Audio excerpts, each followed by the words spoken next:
来看最近3档哦，查某的官兵对15.6%提升到16.9%，大约是有28000个人哦。女性伫军中的阶级嘛愈来愈悬。第3档前是有2位查某的少将，即嘛是1个中将、3个少将。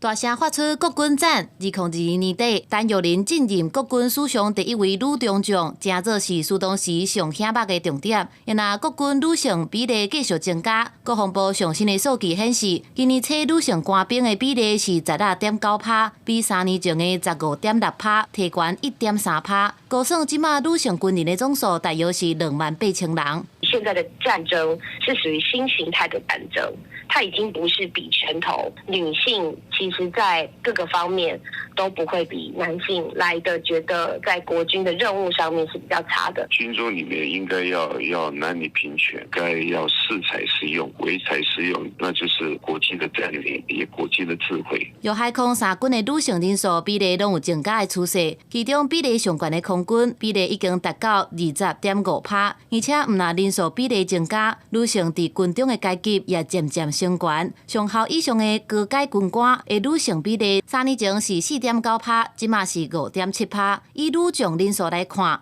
，3年前有2位现役的女少将，即马是1位中将、3位少将。在兵科或者是技术军种部分，例如说狙击兵需要这种长期的耐力都可以让女性的官士兵发挥她的所长。学者分析，除了性别平等的意识增加，肯定女性正做人力资源力量已经是国际的趋势。亲像挪威、以色列等国拢有强制或者是开放女性来做兵，而且部分的技术兵女性较高做幼路的，佮有耐性等等的能力，更加符合任务的需求。国军继续强化战力，不过中国有关对台湾军事施压。国防部公布24点钟内侦测到中国的军机9架次，7架次的中国军舰伫台海的四边活动，其中5架次的中国军机超过海峡中线，国军继续严密监控甲应对。记者综合报道。